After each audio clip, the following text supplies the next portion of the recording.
Bueno, vamos a dar la clase de esta forma, pues en vista de que tenemos la emergencia nacional, pero aquí pues siempre con la disposición de estar con ustedes en esta modalidad ahora virtual y que creo que por mucho tiempo, esperemos que no sea mucho, pero vamos a tener que aplicar de ella. Pero nuestro conocimiento, nuestra intención pues de aprender o de enseñar, pues siempre tiene que mantenerse. Vamos a dar la explicación del material que ustedes ya tienen de la clasificación de los contratos. ¿Por qué es que hemos tenido que hacer esta, vamos a referirnos a esta clasificación? Porque si nuestra materia es Derecho Civil 3 y el contenido son las obligaciones, recordemos que cuando nosotros vimos las fuentes de las obligaciones, la primera fuente era el contrato, ¿verdad? Y hacíamos el estudio constante ahí de las disposiciones legales, partíamos del 1308, 1309 del Código Civil, que nos hacía referencia pues a las fuentes de las obligaciones, y el 1309 nos daba una definición que nosotros ya aclaramos, ¿verdad? Que una cosa es un contrato y otra cosa es una convención, ¿ok? Entonces, como partimos, ¿verdad? De que ya tenemos ya la base de conocimiento, de saber cuáles son las fuentes donde se originan las obligaciones, pues ahora en esta cátedra nos vamos a concentrar, nuestro objetivo va a ser entender más allá de por qué los contratos son fuentes, analizar cada uno de los contratos e ir observando dónde es que la obligación va naciendo de acuerdo al tipo de contrato que usted va a tener.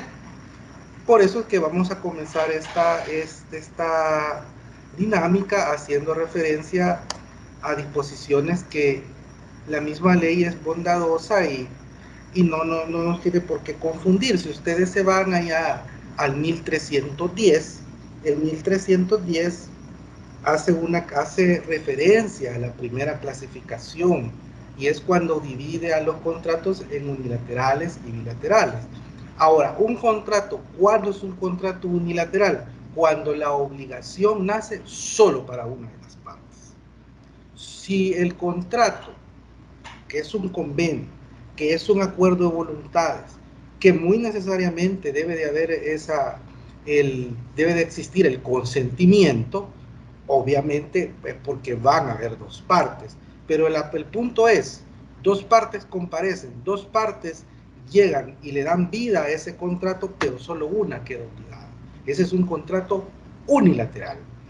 Los ejemplos están palpables y ustedes lo tienen en la presentación y pueden irse guiando con ella.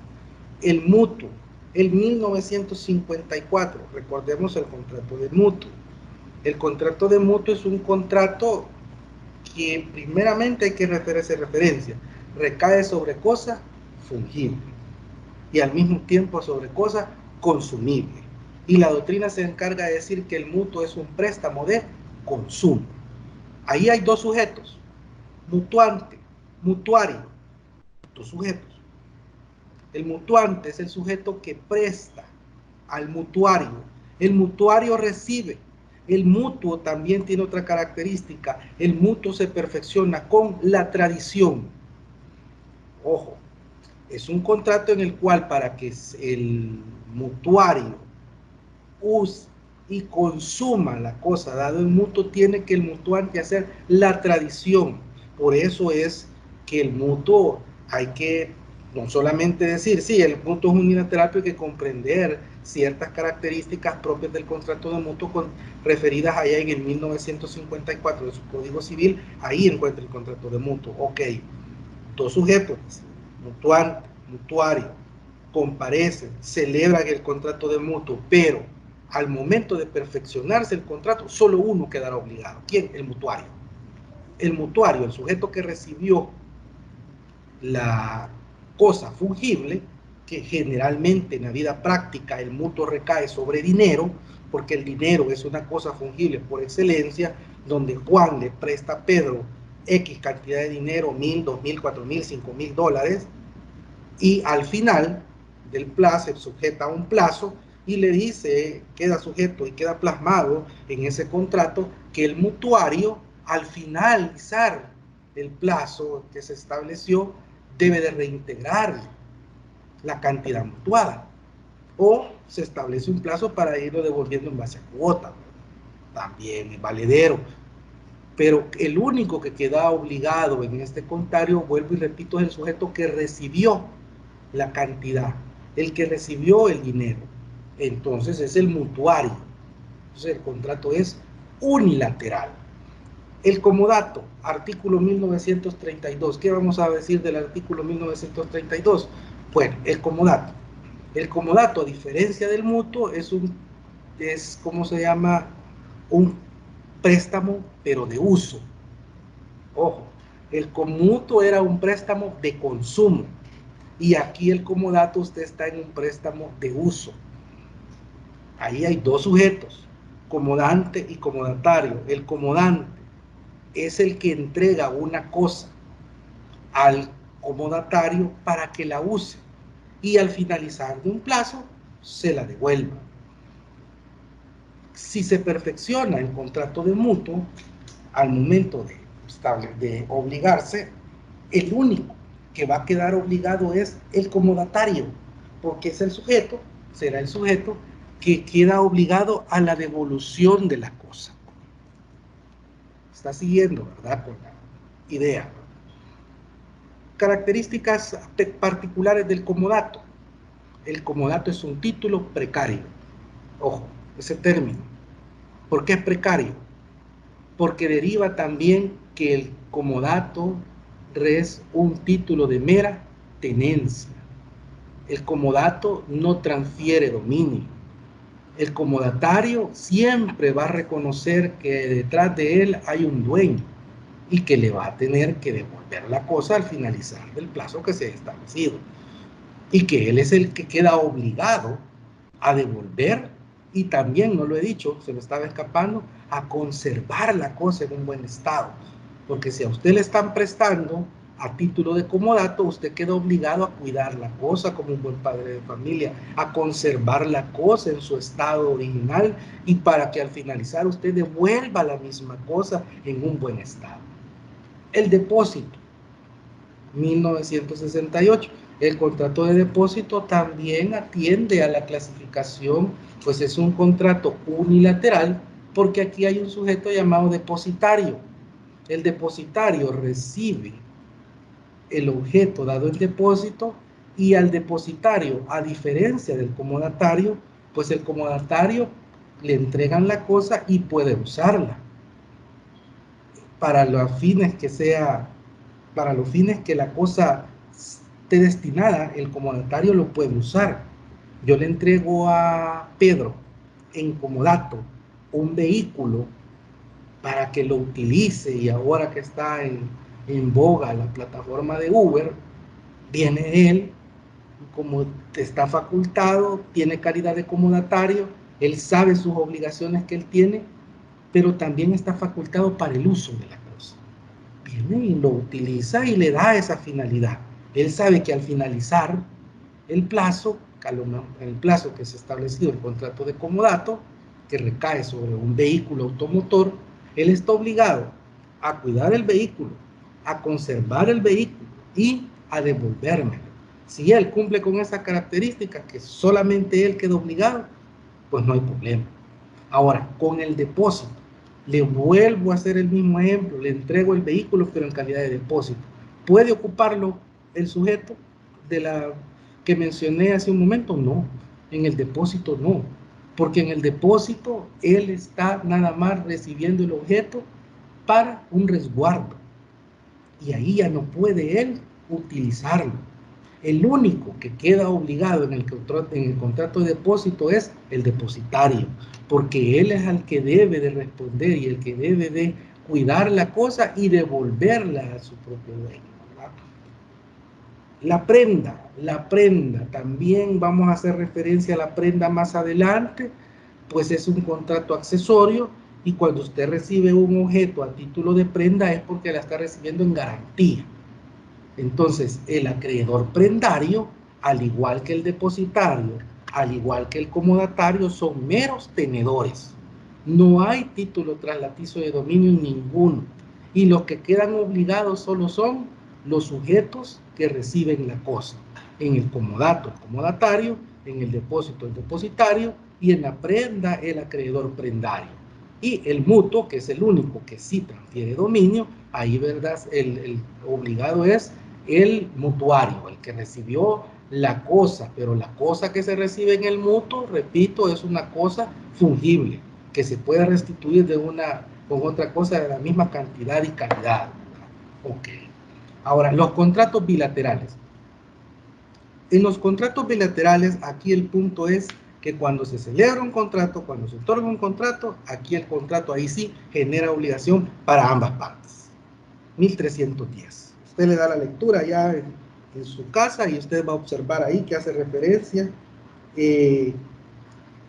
cuando las partes se obligan recíprocamente. Entonces la obligación es para ambos.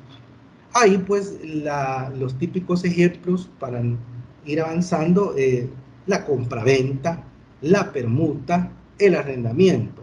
En la compraventa usted tiene dos sujetos, vendedor y comprador. El vendedor, ¿a qué queda obligado el vendedor? A la entrega de la cosa. Pero también genera otro tipo de obligaciones que vamos a ver más adelante, ¿verdad?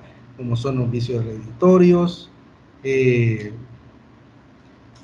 ¿cómo se llama? Debe de responder por la evicción también.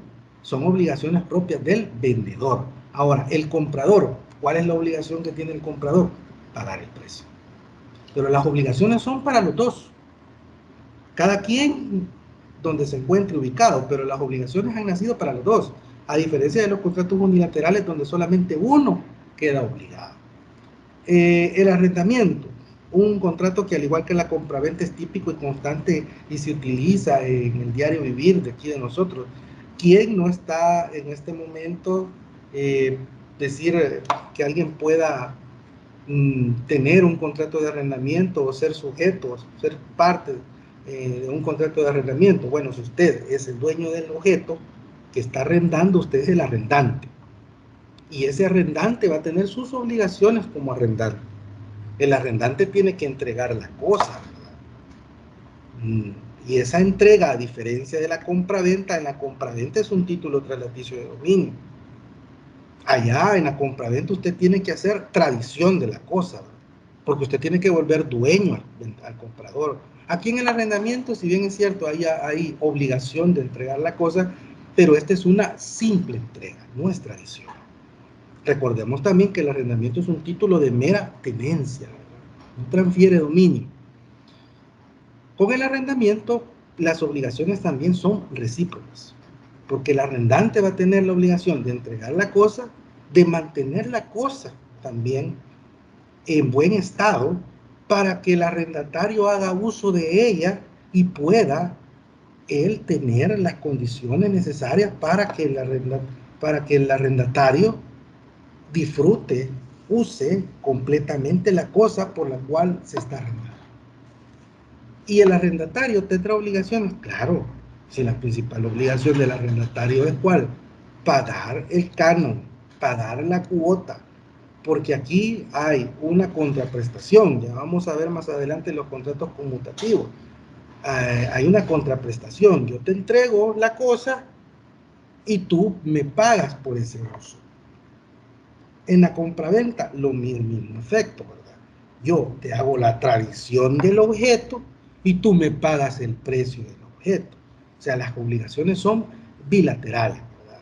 Claro, esto cuando ya se hace un estudio a profundidad en la siguiente materia, que sería para ustedes contratos civiles, ahí ustedes van a entrar a un estudio más profundo de cada una de esas obligaciones, ¿verdad? Ahorita mi interés es que usted en esta clase dejarle las bases para que usted el siguiente ciclo usted tenga como la suficiente capacidad como para que cuando llegue el docente de contratos a usted no le vaya a agarrar en frío, que el docente le venga a decir, mire, dígame un ejemplo de contrato unilateral, dígame un ejemplo de contrato bilateral. Usted tiene que tener ya las bases puestas en esta materia.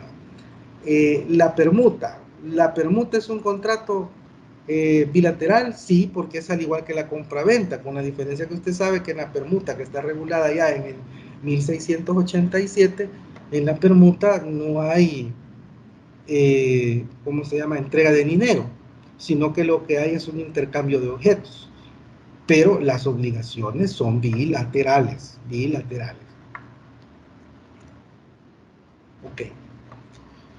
Dejando ya claro los contratos unilaterales y bilaterales, vamos a hablar un poco sobre qué son esos de los contratos sinalagmáticos imperfectos. Fíjense que es un término que la doctrina lo regula, porque si usted me dice dónde está, hay una disposición legal de sinalagmáticos en nuestro Código Civil, no lo va a encontrar. Pero vale la pena hacer referencia a esto porque se supone que es la materia de obligaciones y, como le digo, es la base que usted debe de tener para la siguiente asignatura, que es contratos. Y esto es clásico, que se lo tiran en un examen de contratos, o a veces los exámenes de suficiencia para rendimiento de función notarial igual hacen referencia a este tipo de clasificación de contratos, y como no están tan identificados en la ley, pues a veces se duda y se piensa que esto de dónde salió, ¿verdad? Pues nosotros vamos a hacer referencia a eso. Fíjese que en los contratos sinalagmáticos imperfectos, lo que ocurre es esto. Acabo de explicar. Los contratos unilaterales son donde solamente una de las partes quedan obligadas. Ok, pero mire lo que le dice la presentación. Lo vamos a leer literal para que no vayamos a tener problemas de interpretación. Los contratos unilaterales solo generan obligaciones para una de las partes contratantes, pero por circunstancias posteriores a su celebración, determinan que se obliga también a aquella parte que en el contrato que en aquella parte que no contrajo obligación ninguna. Ok. Decía, los contratos unilaterales solamente se hace referencia a que crea obligación para una de las partes. Pero en los contratos sinalagmáticos imperfectos algo ocurrió. En ese contrato que nació siendo unilateral, póngase el contrato que hacíamos referencia hace un momento, el contrato unilateral, agarremos uno, el comodato. Okay. El comodato. En el comodato, ¿quién era el único que quedaba obligado? Decíamos, el comodatario, ¿verdad? Ok. Porque como le presté el objeto y se lo presté a título de comodato, pues solamente el comodatario quedó obligado. Opa. Pero resulta que en el desarrollo, en el transcurso de ese contrato, en la vida natural que va a tener ese contrato, resulta que el objeto que le entregaron, como que el comodante le entregó a título de comodato al comodatario, resulta que ese objeto se le arruinó, estaba en malas condiciones, sufrió desperfectos en cuanto a su funcionamiento.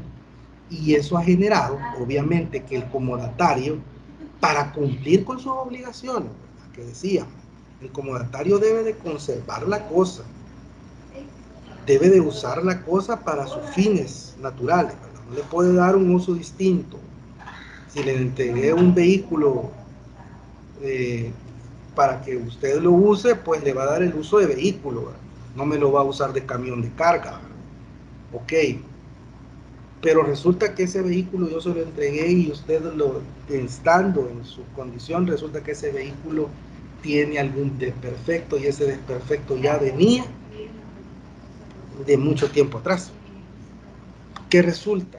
El comodatario, para cumplir las obligaciones que él tiene, repara ese vehículo y llega a la conclusión y puede demostrar que ese desperfecto no ha ocurrido dentro del funcionamiento que le ha dado, sino que va a demostrar que ese desperfecto, que ese mal funcionamiento, que esa falla venía de mucho tiempo atrás.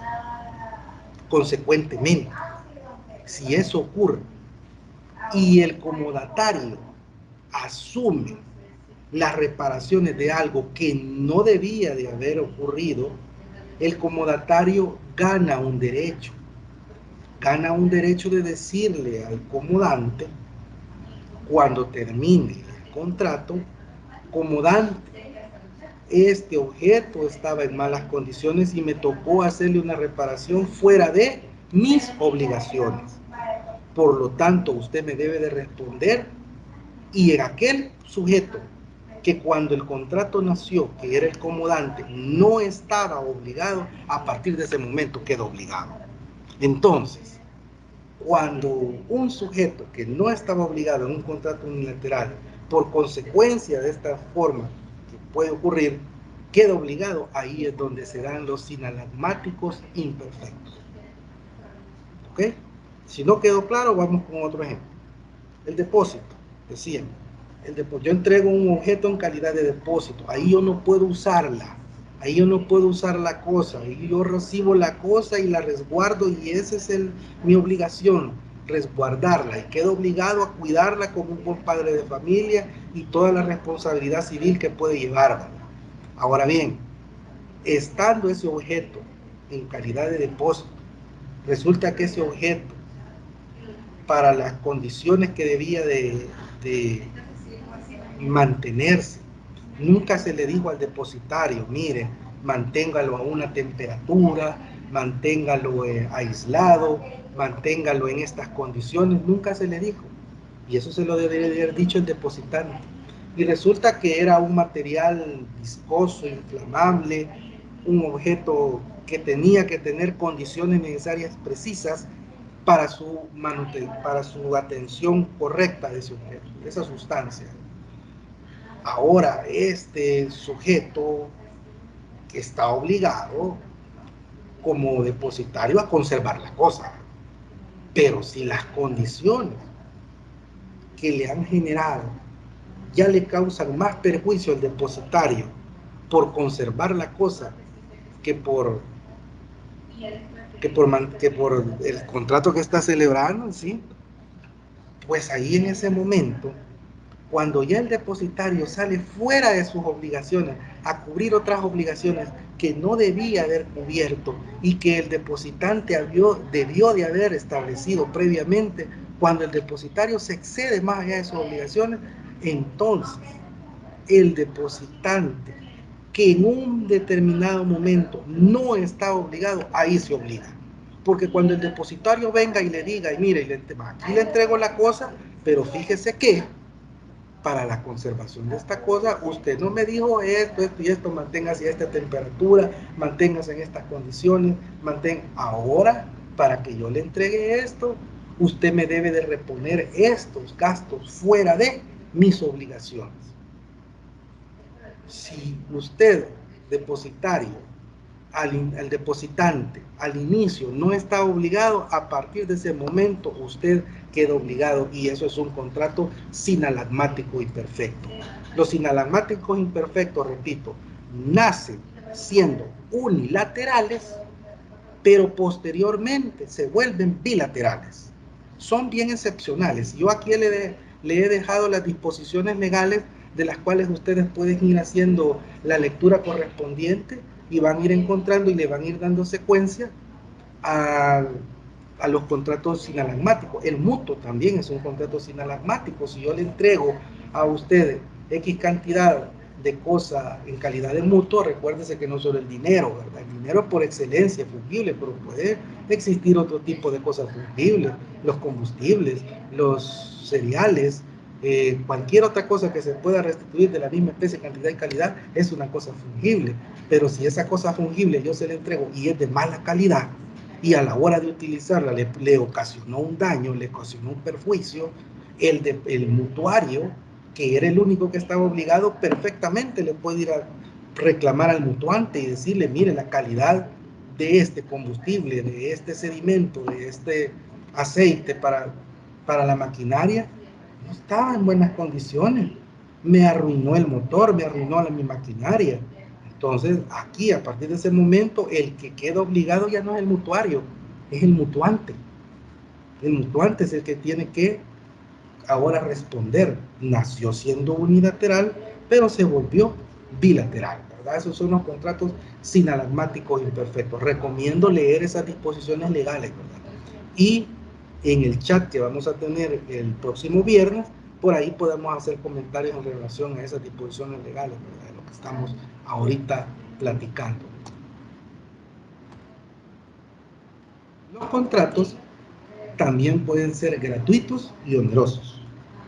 Si usted tiene un contrato gratuito, que es al que hace referencia en 1311, se hace referencia a dicha clasificación, pues ahí el contrato gratuito solo representa beneficencia o utilidad para una de las partes, y la otra es la que sufre el gravamen. Y cuando los contratos son onerosos, es aquel que cada una de las partes paga la ventaja que reporte el contrato. Ok. El contrato es gratuito. El mandato. El mandato, si no se estableció una remuneración, el mandato es gratuito. ¿Se acuerda cuando hacíamos el estudio de la agencia oficiosa, verdad? Decíamos que para entender la agencia oficiosa usted tenía que primero tener las nociones básicas de lo que era el mandato, y que el mandatario era el que actuaba en nombre de su apoderado, en nombre de su mandante. Entonces, si el mandato no se estableció remuneración alguna por parte del mandatario, el mandato es gratuito. No hay ninguna contraprestación. Alguien muy de mi confianza, yo le digo a mi hermana, le digo a mi cuñado, le digo a mi sobrino, te voy a entregar este mandato, yo no voy a estar en el país, anda a realizarme estas y estas gestiones y te faculto para ello.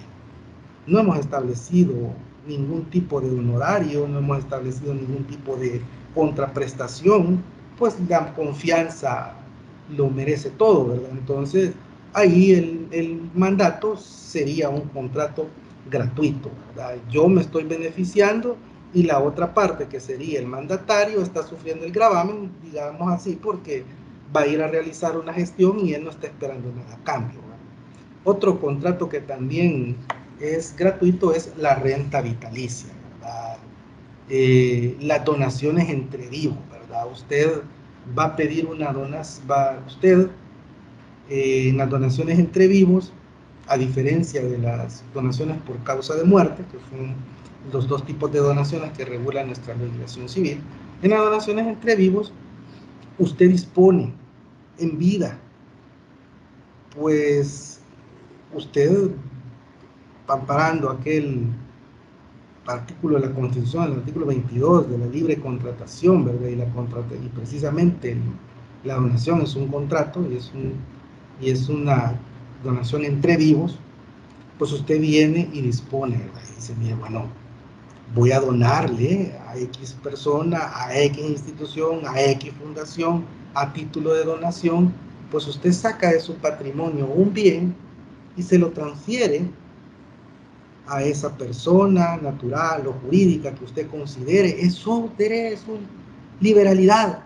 Usted lo puede hacer. ¿Quién recibe beneficio? Obviamente la persona donataria, ¿verdad? Pues es el que va a decir, le va a llegar a sus manos sin contraprestación alguna, sin que esa persona diga, tengo que pagarle esto, cuánto vale o qué debo de entregar. No, simplemente usted le dice, no, yo te lo dono. Entonces ahí usted está sufriendo el gravamen porque usted sale de su patrimonio, un bien, y se lo está favoreciendo a otro, ¿verdad? El comodato lo acabamos de observar, ¿verdad? Ya cuando hacíamos referencia a los contratos unilaterales, ¿verdad? Pues el comodato también es un contrato que también reúne la característica de ser gratuito. El contrato es unilateral y es gratuito. ¿Por qué es gratuito? Porque cuando el comodante entrega al comodatario ese objeto, ese bien dado en comodato, no le está pidiendo contraprestación alguna. No le está diciendo te lo voy a prestar pero me vas a pagar X cantidad de dinero o me vas a estar dando mensualmente X cantidad de dinero. No, se lo presta. Es a título de uso. Generalmente las municipalidades, ya en la vida práctica, las municipalidades hacen uso de este tipo de contratos, porque a veces entregan algún bien inmueble, se le entregan a las ADESCOS, a las asociaciones de las famosas ADESCOS, y las ADESCOS ocupan estos bienes inmuebles para fines, ¿verdad?, que ellas puedan tener. Me recuerdo yo un caso que es bien, vale la pena traerlo porque tal vez no será de nuestra universidad, de la Universidad de la Movilidad Abierta, pero otra universidad allá céntrica en San Salvador, mero San Salvador, la alcaldía municipal de San Salvador, allá en el parque de Simón Bolívar, donde está el señor con el caballo, ahí por el Fondo Social, ese parque hace años estaba tirado en un total abandono, ¿verdad? No es que ahora sea tanta la diferencia, ¿verdad? Pero estaba en paupérrimas condiciones, ¿no? Y una universidad de por ahí cerca estableció un contrato de comodato con la municipalidad y se firmó un contrato de comodato por un plazo de 50 años. Esa universidad tiene ese parque y se lo dieron a efecto de que lo conservara, ¿verdad? Por aquel, ¿cómo se llama?, patrimonio histórico, ¿verdad?, que representa ese parque y la escultura que tiene. Entonces la universidad pues lo mantiene, ¿verdad?, le trata de dar el mantenimiento necesario a ese parque, ¿verdad? No se lo regaló, no se lo donó, no se lo vendió, se lo ha entregado a título de comodato, que es muy diferente que alguien me vaya, estuviéramos en clase y me dijera, mire, pero ¿y por qué hizo uso si es un bien nacional? Sí, sí, eso no lo vamos a discutir. Ya me imagino yo por dónde anduvieran ahorita las preguntas en clase, pero como no se lo está entregando a título de venta ni a título de donación, se lo entrega a título de comodato. El comodato es gratuito y no transfiere dominio. Por ahí hay una regla que dice que generalmente los contratos unilaterales son gratuitos. Eso póngale atención porque en algunos casos se cumple. Los contratos onerosos es aquel en que cada una de las partes paga la ventaja que recibe. Como le decía yo hace un momento, el contrato de compraventa. El contrato de compraventa es bilateral, pero al mismo tiempo es oneroso, porque para que el vendedor pueda obtener el precio, que tiene que hacer, entregar la cosa. Para que el comprador pueda obtener la cosa, que tiene que hacer, pagar el precio. Ahora, el arrendamiento también es oneroso, porque yo le entrego el uso, yo le voy a entregar el uso de la cosa, pero usted me va a tener que también pagar por ese uso.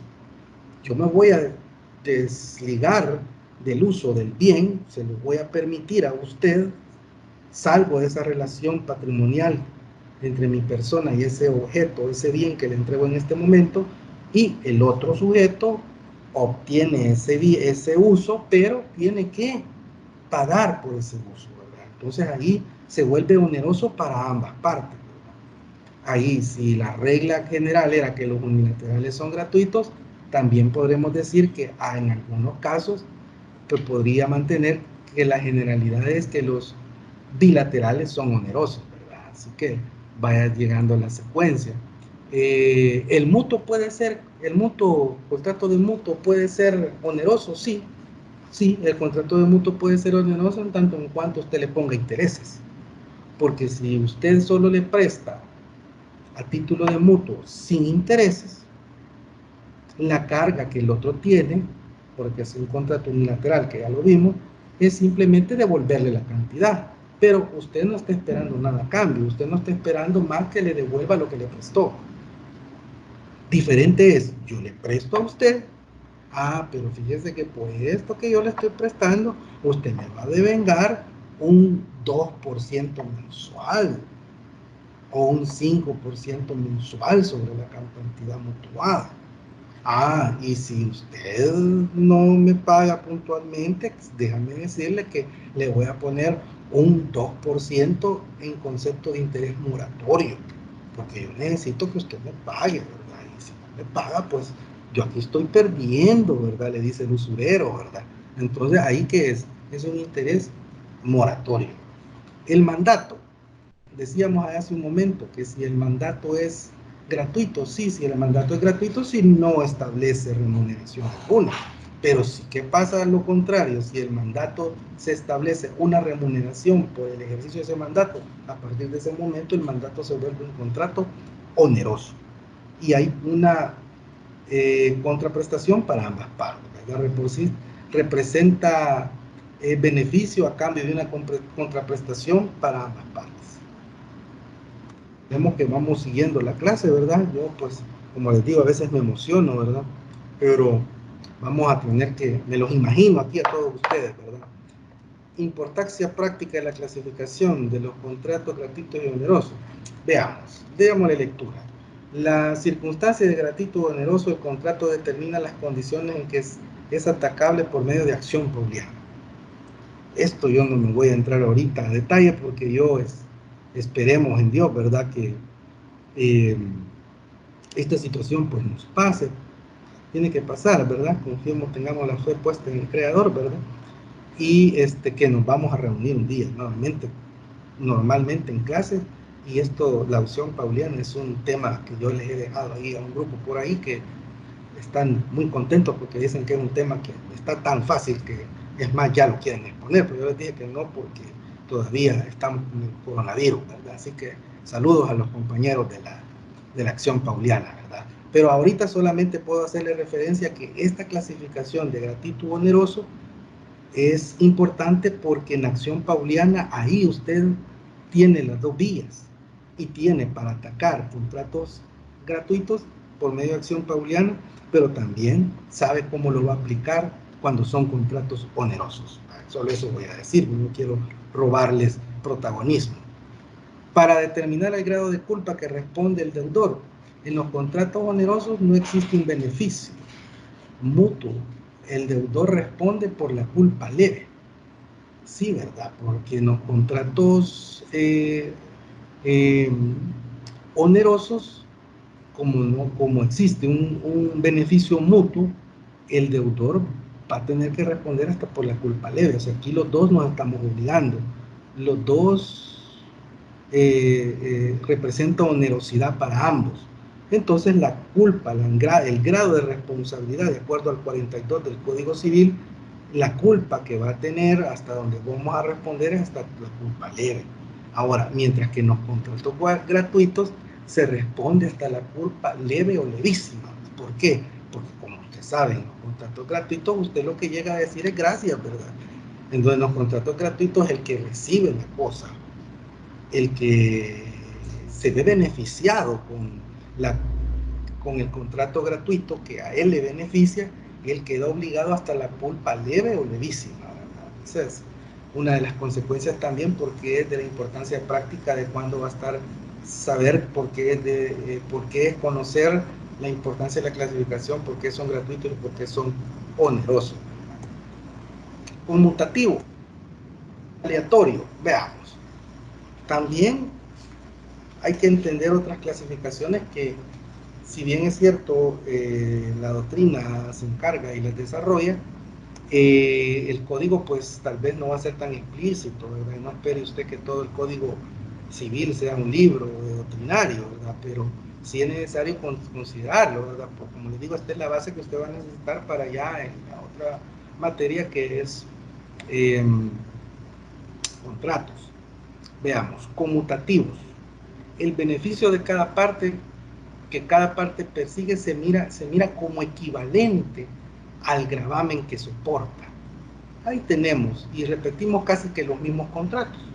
Porque si usted le va dando secuencia, la compraventa decíamos era bilateral, es onerosa y es conmutativa. Ese contrato reúne, al menos ahí, tres características. ¿Por qué son conmutativos? Porque la palabra conmutativo viene que las condiciones, las prestaciones, se van a ver como equivalentes. Yo voy a conmutar, ¿verdad? Entonces si yo saco de mi patrimonio un bien, podría decirme alguien, pero si usted se va a despojar de ese bien, mueble, inmueble, pero como contraprestación, como beneficio equivalente, usted va a recibir el valor de ese bien. Entonces es conmutativo, porque se ve equivalente. Yo me sacrifico por este lado, pero me beneficio por este lado, es conmutativo. La permuta, ¿verdad?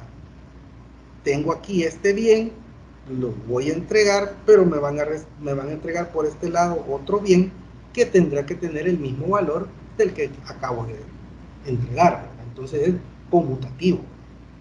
La cesión de derechos. Bueno, fíjese que aquí no sé hasta qué punto me va a alcanzar ser tan explícito, ¿verdad? Porque esto pues sí ya tendría que haber tocado, pero veamos.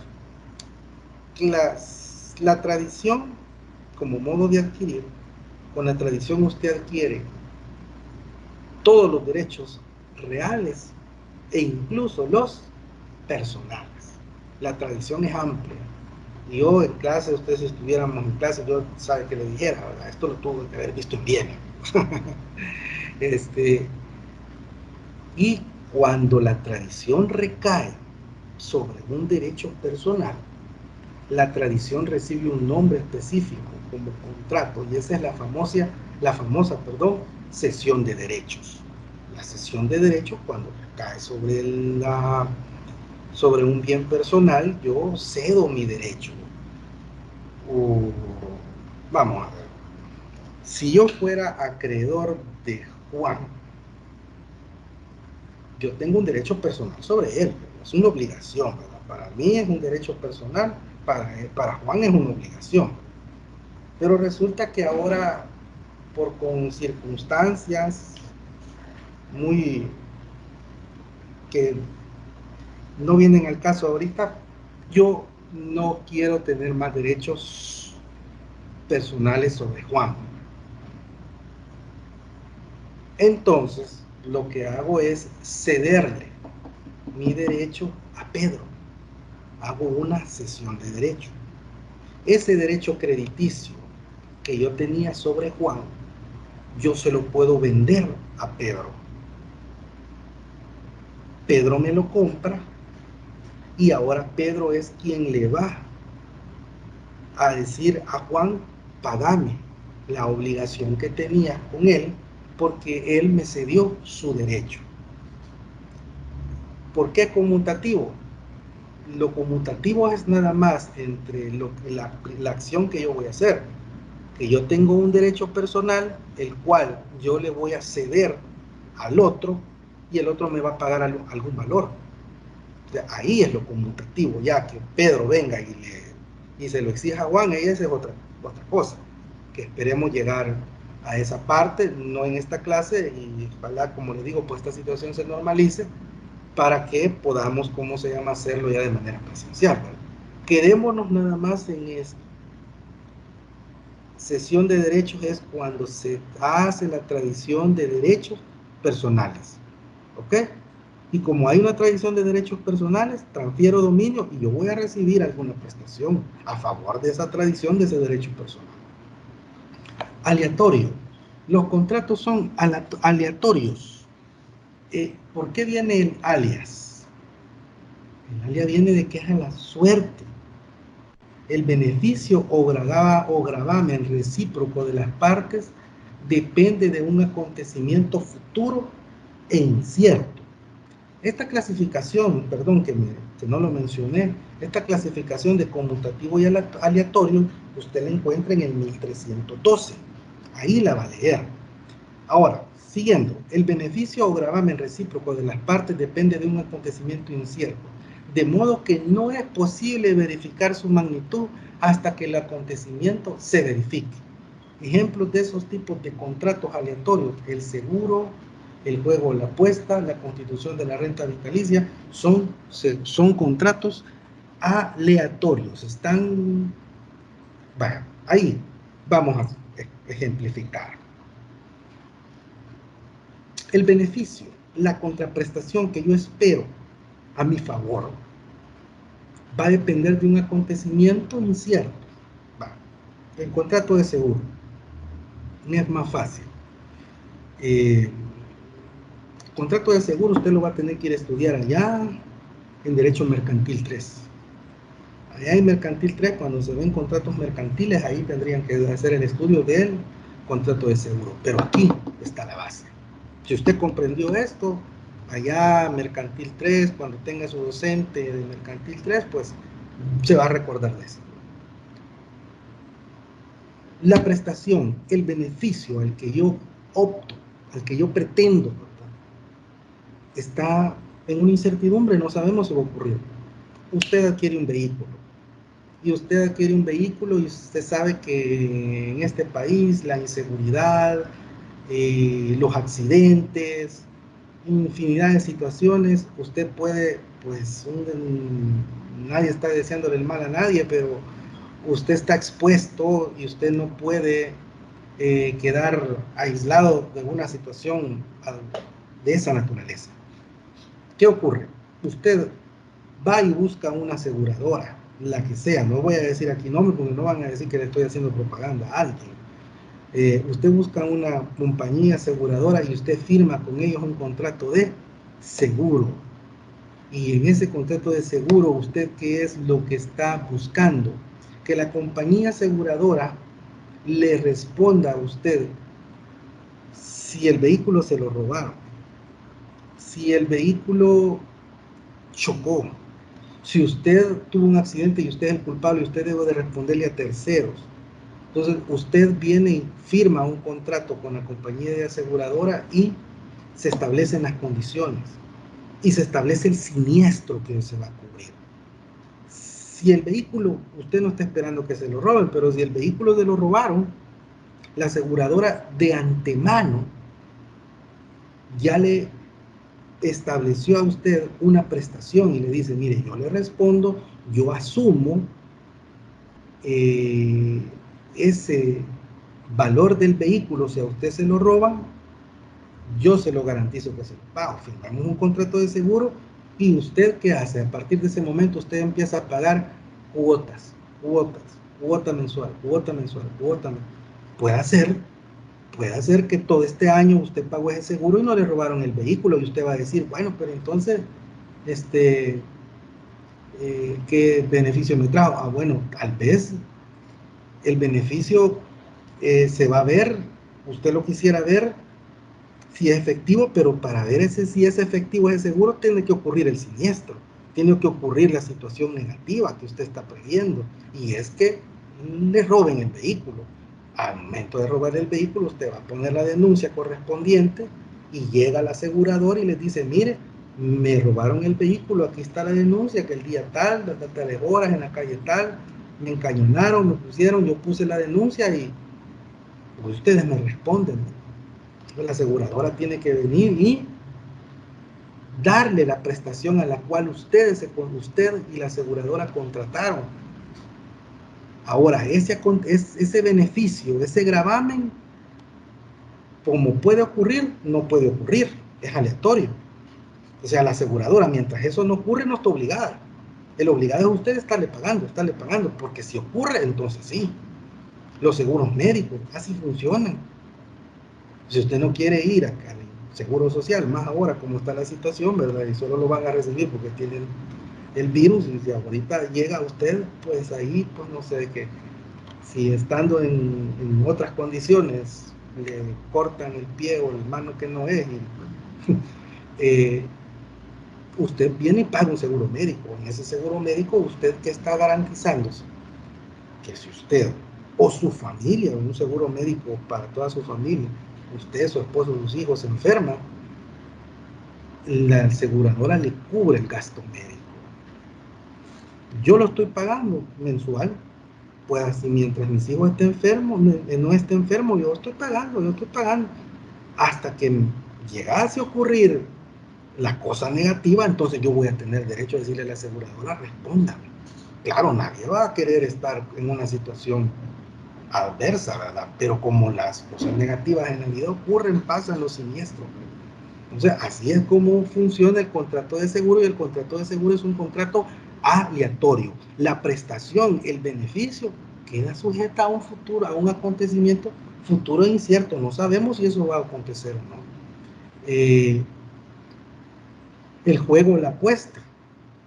El juego, la apuesta es un contrato aleatorio. Usted va a un casino, va a un aquí no hay, ¿verdad? Pero los que van a corredores de caballo, ¿verdad? La gente apuesta, ¿verdad? El caballo tal, caballo número tal, caballo número...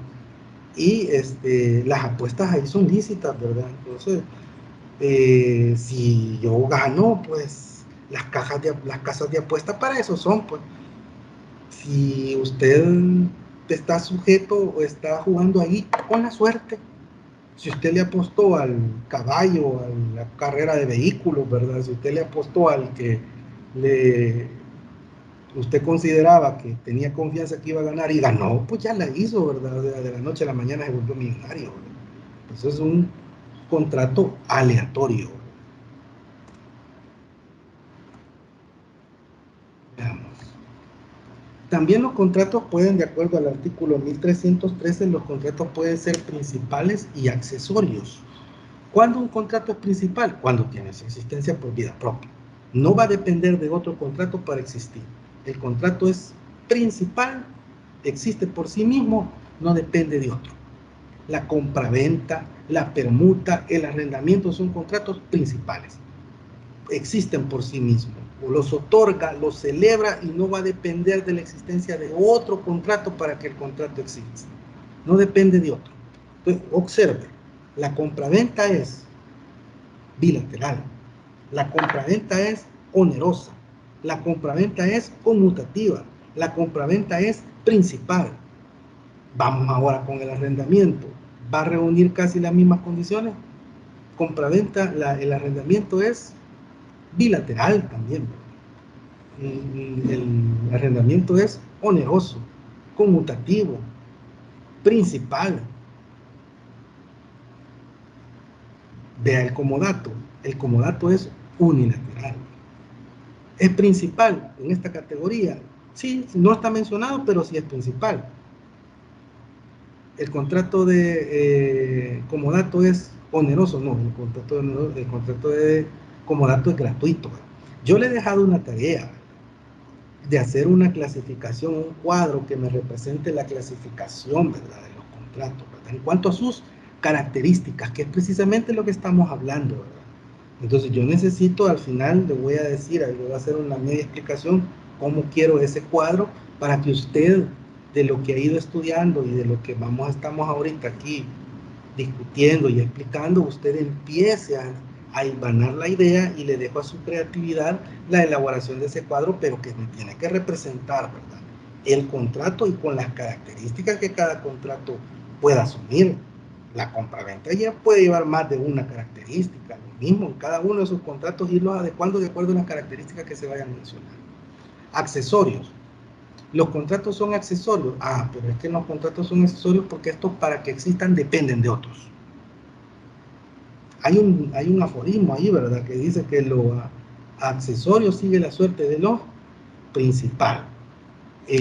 Tiene por objeto asegurar el cumplimiento de una obligación principal de manera que no puede existir sin ella. La fianza, la prenda y la hipoteca son contratos accesorios, que al mismo tiempo son contratos que lo que vienen a hacer es garantizar el cumplimiento de otra obligación. Se lo voy a poner fácil para no aburrirlo. El contrato de mutuo. El contrato de mutuo es principal. Aquí arriba no está mencionado, pero cabe como principal. Cuando usted va a una institución de crédito, usted pacta un contrato de mutuo. Y ese contrato de mutuo es un contrato principal. Usted se obliga y el mutuo que usted va a establecer ahí con una institución de crédito no es gratuito, es oneroso porque va a cubrir intereses. Pero además de eso, la institución crediticia le va a decir, sí, pero vamos a necesitar que me establezca una garantía. Y voy a querer una garantía hipotecaria. Yo necesito que me deje un bien inmueble en garantía a mi favor.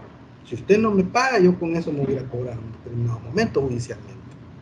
Obviamente, pues usted, ante la necesidad que usted tiene de la obtención de dinero, pues usted tiene y suscribe el crédito y deja ahí también en ese mismo contrato de mutuo En ese mismo contrato de mutuo se da origen a otro contrato que es la hipoteca. Por eso es que usted allá en la calle, en la vida práctica, usted va a oír mutuo simple o mutuo hipotecario. El mutuo simple es porque no hay garantía, pero el mutuo hipotecario es un mutuo que al mismo tiempo contiene un contrato de hipoteca. Entonces la hipoteca es el contrato accesorio ahí. ¿Qué pasa si un día usted, deudor, paga la obligación? Bueno, si usted paga la obligación, el deudor tiene que liberarlo, ¿verdad?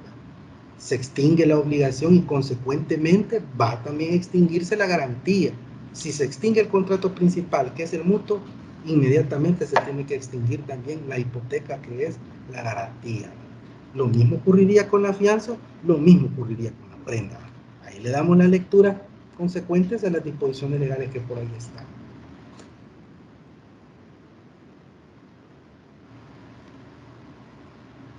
Los contratos pueden ser reales también, 1314.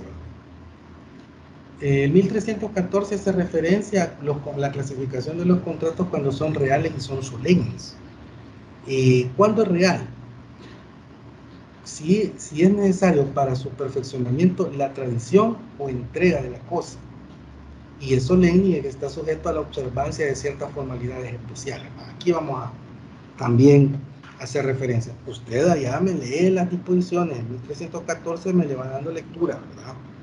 Yo solo estoy haciendo la explicación pertinente de la diapositiva para que usted haga la lectura de las disposiciones legales y el día viernes usted me hace las consultas. Ok. Un contrato es real porque para que se perfeccione no basta solo consentir, no basta solo decir estamos de acuerdo, no basta solo decir ya hubo convención, no. Para que se perfeccione tiene que haber tradición o entrega de la cosa. Un ejemplo, el contrato de comodato para el préstamo de uso. Van las partes, convienen el contrato, suscriben el contrato, acuerdan el contrato, pero para que se perfeccione, ¿qué necesitamos? La entrega. Pero ahora, lo que pasa es que el 1314 hace referencia al término, es necesaria la tradición. Ojo, esto sí vale la pena que aquí lo comente. El término tradición, ahí, dice la doctrina, no se debe de entender tan literal. El término tradición va a ser para aquellos contratos que sean traslaticios de dominio. Pero cuando el contrato sea de mera tenencia, entonces el término tradición usted lo tiene que cambiar mentalmente por el término entrega, nada más. Entrega material de lo que le estoy diciendo. El contrato de comodato se perfeccionaría aquí con la entrega, no con la tradición, porque con el comodato usted no está transfiriendo dominio, usted está entregando. Y porque el otro, cuando el contrato termine, la vida del contrato termine, se lo va a tener que devolver. O sea, ahí, ojo, ¿verdad? Ese término tradición, ocúpelo solo cuando usted esté delante de un contrato traslaticio de dominio. Si usted está ante un contrato de mera tenencia, el término es que se perfeccione con entrega. El depósito se perfecciona con entrega. El contrato que se va a perfeccionar con la tradición propiamente es el mutuo. El mutuo. Porque con el mutuo usted está entregando para que el otro consuma. Usted le entrega X cantidad de cosas fungibles y quien lo recibe ya sabe que tiene la facultad de consumirlo, no de usarlo nada más. Porque si fuera de uso, como en el comodato, sabe que lo va a usar, pero le tiene que devolver el mismo objeto. Cuidárselo sí, ¿verdad? Pero debe devolver el mismo. En el mutuo no, el mutuo usted le entregó $5,000 y el otro sabe que va a usar, va a consumir esos $5,000, pero sabe que tiene que reintegrarle la misma cantidad y calidad, no los mismos billetes, no los mismos billetes y la serie de billetes. Le va a devolver la misma cantidad, pero no el mismo billete. La anticresis, también, al igual que la hipoteca, tiene que haber una entrega del acreedor, del deudor anticrético, que le llama, ¿verdad? La anticresis 2181, ¿verdad? La diferencia entre la hipoteca con la anticresis es, usted con la hipoteca, usted está garantizando una obligación. ¿Sí? Si yo fuera el deudor y yo constituyo una hipoteca a favor de mi acreedor, pero resulta que en la hipoteca quien queda siempre en uso del bien dado en hipoteca es el deudor, o sea, mi casa está hipotecada, pues. El banco es el acreedor, pues, pero ahorita yo estoy pagando y mientras yo le esté pagando al día al banco, yo no tengo ningún problema. Ahora, si un día yo caigo en mora, si un día yo por algún motivo, Dios no quiera, no pueda pagarle al banco, el banco se va a ir a cobrar con el mismo bien inmueble. Y va a llegar a un punto que puede llegar a hablar el proceso judicial correspondiente, meter el título ejecutivo, que sería el mutuo hipotecario, y perseguir el bien. Pues sí, como yo, no me puede perseguir a mí como persona porque no hay cárcel por deuda, pero si va a perseguir el bien, si va a perseguir mi patrimonio, y mi patrimonio está dado un bien dado en garantía a valor de banco. Por lo tanto, se va a ir a pagar con el bien. Ahora, con la anticresis, allá en el 2181 hace referencia a la anticresis.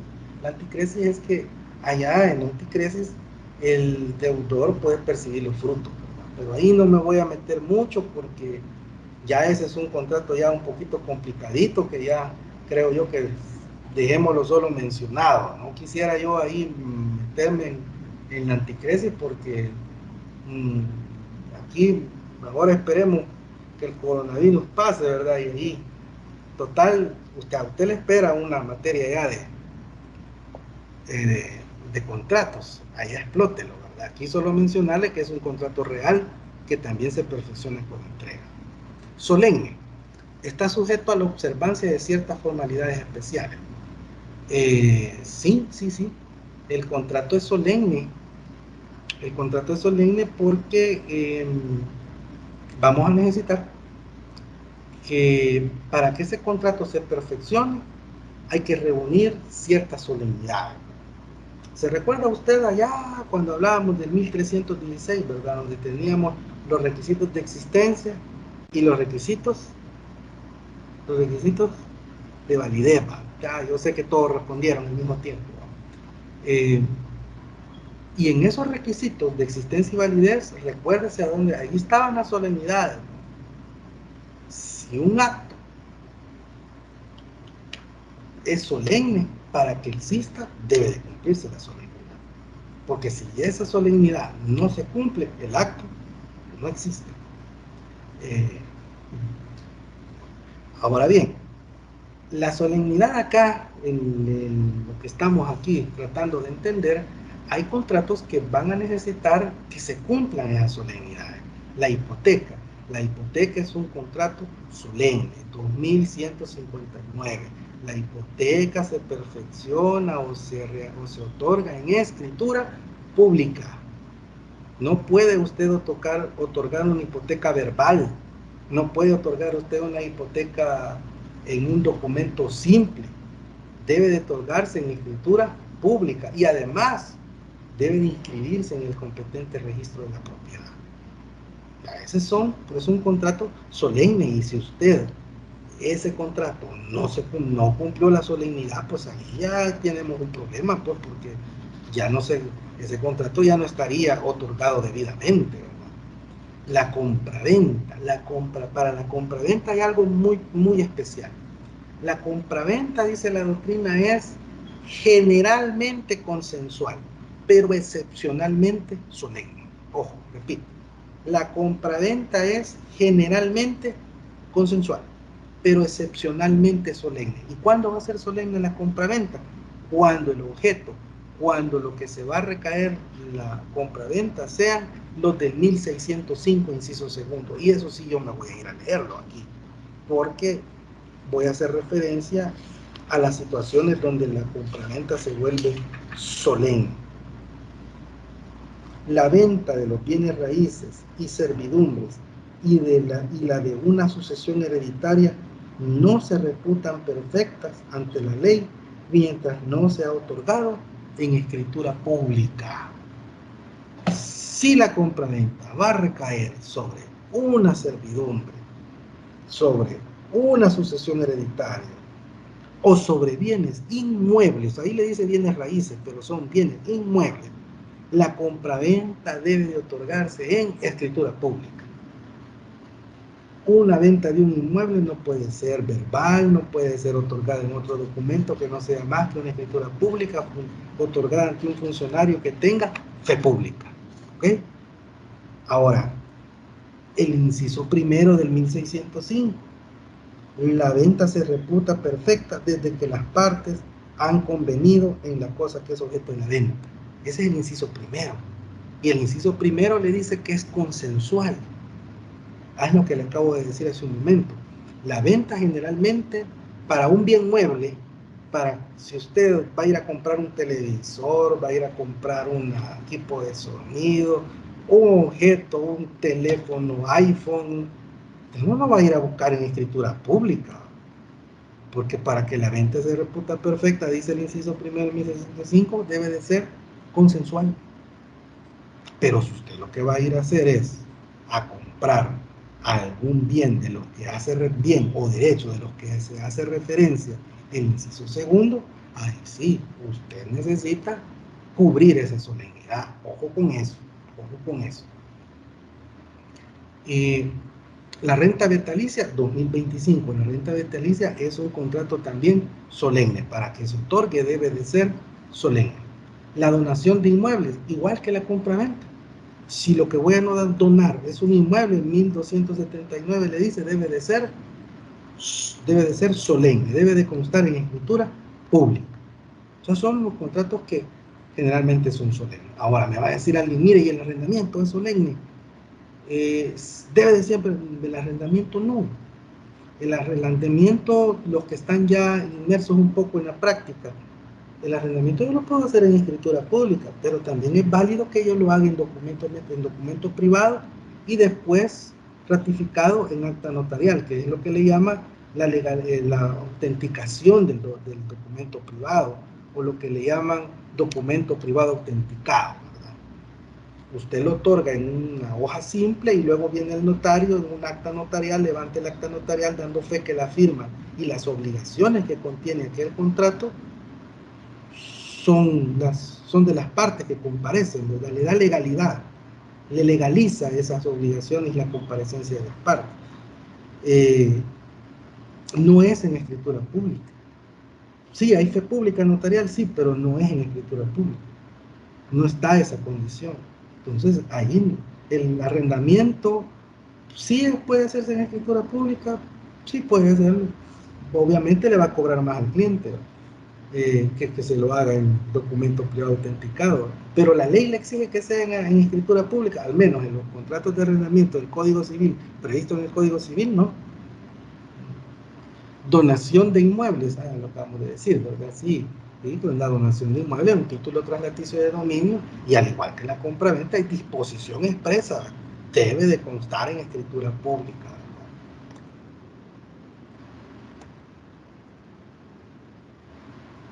Partes de un contrato. Eso es en cuanto a la clasificación que yo quería platicar.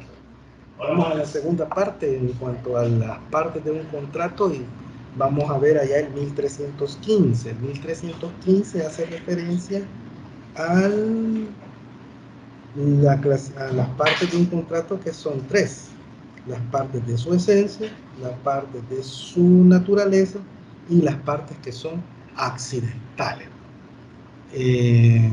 Las partes que son de su esencia, comencemos por ahí. Son aquellas cosas sin las cuales o no produce efecto alguno o degenera en un contrato diferente. Ahí usted tiene que ubicarse. Por ejemplo, la compraventa. En la compraventa hay algo que es de su esencia, porque si la compraventa no tiene precio, deja de ser compraventa. Si usted a la compraventa le quita precio y hace la tradición, pero no le pone precio, ¿qué sería? Donación. Por eso es que dice, son aquellas cosas sin las cuales o no produce efecto o degenera en un contrato diferente. El arrendamiento. El arrendamiento es un contrato que tiene que ser oneroso, hay un canon, hay un plazo. No le estoy vendiendo, no le estoy llenando, lo estoy arrendando. Ese canon de arrendamiento es de la naturaleza. Se establece en el contrato que por el plazo establecido se le entrega en calidad de arrendamiento y el arrendatario deberá pagar cuotas vencidas sucesivas de tanto, tanto y tanto de cantidad de dinero. Ese arrendamiento, ese valor del canon es de la naturaleza. ¿Qué pasará si a usted le quita, le hace entrega para el uso, pero no le puso canon? Degeneraría en un contrato diferente. ¿Qué contrato diferente podría degenerar el arrendamiento si no le puso canon, si es para el uso? Usted generaría un comodato, porque entonces el comodato usted entrega el uso, pero es gratuito.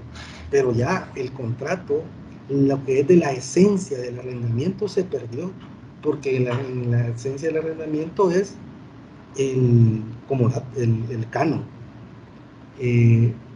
La gratuidad. La gratuidad que tiene el depósito, la donación y el comodato son de su esencia. Si al comodato usted le pone ya un valor, dejó de ser comodato. Si a la donación usted le pone una prestación que para donarle yo le debo dentro, usted me tiene que entregar, no, entonces, y ahí ya no es donación, ahí será otro contrato compra-venta, permuta, pero ya es de su esencia, la gratuidad no puede cambiarla. El depósito, igual. La cosa vendida o la cosa arrendada son de la esencia del contrato. Si la compraventa no tiene cosa vendida, no produce efecto. Entonces, ¿sobre qué me voy a obligar en una compraventa? Tiene que haber una cosa vendida. La cosa arrendada es de la esencia del arrendamiento. Si vamos a encontrar un arrendamiento, pero ¿cuál es el objeto que voy a arrendar? No hay arrendamiento, entonces es de su esencia. Bien, bien. Vamos siguiendo. Reitero, ¿verdad? Todas estas cosas usted viernes las vamos a poder discutir, ¿verdad? En el chat que ya está programado. Por partes de su naturaleza, son aquellas que no siendo esenciales en él, se entiende pertenecerle sin necesidad de una cláusula especial. Veamos. El típico ejemplo para explicación más pertinente son en la compraventa con la obligación de saneamiento. El vendedor es obligado a hacer la tradición, entrega de la cosa. Esa es la principal obligación que lleva el vendedor. La compraventa como tal, acabamos de ver, tiene requisitos que son esenciales, ¿verdad? La cosa vendida, el precio, ¿verdad? Eso debe de decirlo el contrato. No lo podemos imaginar. La omisión, ya dijimos, de un elemento esencial o no produciría efecto o degeneraría en un contrato diferente. Ajá. Pero hay otros partes del contrato que son, o elementos del contrato que son por su naturaleza, esos no se dicen, no son esenciales, pero se entiende que le pertenecen. No es necesario que el contrato de compraventa lo diga, porque ya es de su naturaleza que el vendedor, aparte de la obligación de hacer la entrega de la cosa, debe de responderle también al vendedor por las obligaciones de saneamiento primeramente por el saneamiento por evicción y el saneamiento por vicios redimitorios. Son dos obligaciones que el vendedor, aparte de la obligación de entregar la cosa, el vendedor las tiene. ¿No lo dice el contrato? No lo dice. Pero debe de entenderse que por la naturaleza del contrato de compra-venta ya están incluidas. El 1639 y siguientes le habla de las obligaciones de saneamiento por evicción y el saneamiento por vicios redimitorios. El saneamiento por vicios redimitorios, así a grosso modo, porque este sí quizás hubiese querido pues la clase pues presencial, pero bueno, nadie quiso esto, ¿verdad?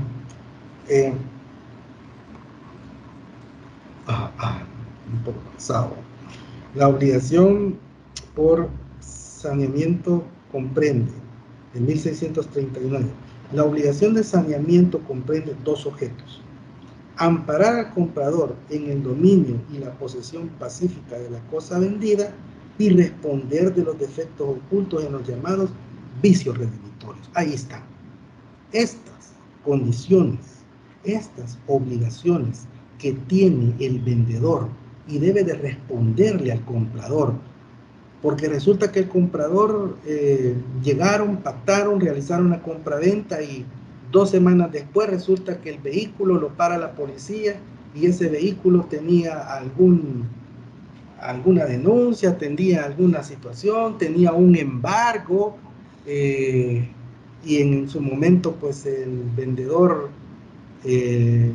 contrajo una obligación con otro sujeto, el comprador no fue en el momento a poner la tarjeta de circulación a su nombre, cayó el embargo y le sustraen el vehículo al vendedor, al comprador. Ahí hay evicción. Ahí hay evicción, porque el vendedor debe de responderle. Oiga bien, la obligación comprende los amparar al comprador en el dominio y posesión.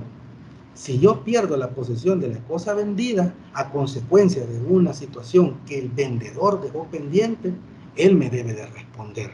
Ahí hay evicción, porque he perdido la posesión de la cosa. ¿Debe de decirlo el contrato de arrendamiento? No, ese es de su naturaleza. Esa es una obligación que nace de su naturaleza, un elemento esencial de su naturaleza. No necesito como el elemento de su esencia, que hay que establecerlo para que surte efecto. No, una vez usted diga que hay contrato de compraventa, por su naturaleza está la evicción. Ahora, ¿qué sucede si el vehículo tiene desperfectos? Y esos desperfectos, como decíamos y explicamos en su momento cuando estudiábamos el error sustancial, me recuerdo yo, que en la sustancia, que yo le provoco el error, que yo le omito decirle la verdad, los desperfectos de la cosa, que yo sé que usted tiene interés en obtención del bien y por lo tanto yo le hago creer que ese bien está en buenas condiciones cuando no lo está.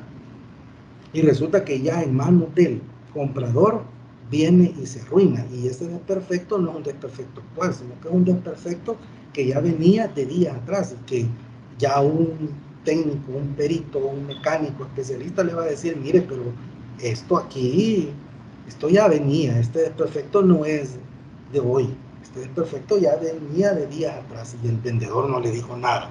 No me dijo. Ah, bueno, entonces hoy vaya y reclámele. Y hoy vaya y reclámele porque por vicios redimitorios, o como se conocen como por vicios ocultos en la cosa. Los vicios ocultos en la cosa están allá en el 1659 y 1660. Entonces, si ya los desperfectos son en el objeto, en el funcionamiento de la cosa, ahí no me han despojado del bien. Ahí lo que pasó fue que, como dicen ustedes vulgarmente, me bajaron, en que me hubieran dicho que ese objeto no estaba bien, no estaba en buen funcionamiento, pues entonces yo no lo hubiera comprado. Entonces yo le puedo ir a reclamar ahorita no un vicio de consentimiento, sino que yo le voy a ir a reclamar por vicios redimitorios, que son vicios ocultos en la cosa. Debe decir, son la idea central de lo que estoy detallando. No son esenciales, son por su naturaleza. No se debe de decir en el contrato de compra-venta, el comprador queda obligado a la evicción, el comprador queda obligado a los siguientes bits. No, que no lo diga, aunque no se diga. El comprador no puede, el vendedor no puede venir y decir, yo no le puedo responder por eso. No, porque de su naturaleza se sabe que ya la ley suple eso y le dice, mire, usted es obligado y las obligaciones son estas. Con las partes de su naturaleza, bueno, si las partes acuerdan por autonomía de la voluntad, por liberalidad de las partes, deciden renunciar por cláusulas especiales y que diga el comprador que renuncia al reclamo vicios redditorios y ocultos en las cosas, si él ha renunciado anticipadamente, pues podría decirse que ya ahí ya no se puede hacer nada, porque ha habido una renuncia tácita, ¿verdad? Ahí léame el artículo 12 y el 1644. Creo que sí. Las partes accidentales. Las partes accidentales son aquellas que ni esencial ni naturalmente le pertenecen. Aquí estamos ante el 1315 siempre, y aquí prevalece la voluntad. Vimos los de su esencia, vimos los de su naturaleza, vimos de su accidental. La accidentalidad es la viva esencia de la autonomía de la voluntad. Son las partes las que lo establecen, son las partes las que dicen cómo deben de establecer esas partes accidentales. Un ejemplo, los intereses, el plazo. En algunos contratos, como la compraventa es consensual, pero si la compraventa se sujeta a plazo, ya esa sería un elemento accidental. El tipo de moneda, ¿verdad? Si en contrato de mutuo decimos que vamos a reintegrar la cantidad mutuada, pero vamos a condicionar que la moneda en la que se me va a devolver o se me va a pagar es una moneda distinta o igual o de mayor valor, pues entonces allí ya es una cláusula accidental, ¿verdad? Si le vamos a establecer también la fijación de domicilio para resolver conflictos entre las partes, será también, esa es una consecuencia que también tiene referencia allá con el Código Procesal Civil y Mercantil, pero también si usted lo analiza acá en lo que estamos estudiando, es un elemento accidental del contrato. No es ni de su naturaleza, no es ni de su esencia, sino que es accidental. Las partes han establecido, mire, como domicilio especial para cualquier litigio fijan el de la ciudad de San Salvador, aunque allá en Santana sea uno y en San Miguel esté el otro, pero fijan el domicilio especial aquí, pues se sometieron. Cualquier demanda aquí tendrá que ser.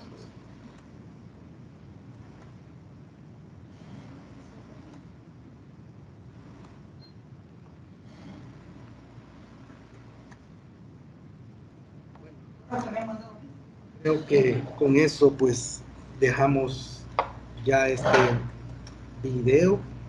Pensé que iba a ser poquito, pero hemos estado aquí 1 hora y media. Creo que todo el cassette. Les voy a hacer ahorita como un esquema de cómo es que yo pretendo que usted arme su tarea, ¿verdad? Solo vamos a hacer otra intervención por acá. Déjenme refrescarme un poco la garganta y ya vuelvo y les pongo el otro video. Bueno, como les decía, se les ha dejado una tarea. Usted me tiene que entregar un cuadro ejemplificativo con las características del contrato. Le voy a dejar una idea. Usted es libre. Yo también le quiero decir, usted aquí es libre, y de la manera que usted lo haga, lo realice y utilice bastante, pues, innovación, pues obviamente que eso le va a mejorar a usted su conocimiento. Yo aquí solo una idea, usted no está obligado a hacerlo igual que esto. Decía, hay contratos, la venta, el arrendamiento, el comodato, el depósito, y por acá tenemos la característica bilateral, unilateral, solemne, conmutativo, y usted ahí las demás características que usted ha visto, que usted va a estudiar en el material que también usted tiene acceso, y usted empieza a decir, bueno, la compraventa es bilateral. Si recae sobre igual de eso, solemne. También es conmutativo, también es, y empieza usted a marcar ahí las características que puede tener. El arrendamiento es bilateral. ¿Es unilateral? No. ¿Es solemne? No. ¿Es conmutativo? Sí. ¿El comodato es unilateral? Sí. ¿Dónde se da inicio aquí el saludo? La permuta es bilateral. Y así usted empieza a hacer y a jugar con cada uno de los contratos a manera que le quede lo más ejemplificativo posible. No pueden venir trabajos iguales. porque ahí se va a notar quién trabajó y quién no. Tiene que venir alguna diferencia, ¿verdad? Esto no creo yo que le vaya a costar. Es decir, la intención es un ejercicio para que usted solito pueda ir armando, para que ya cuando llegue usted a su siguiente materia de contrato, pues usted va a tener la base para poder ya identificar cada una de las características.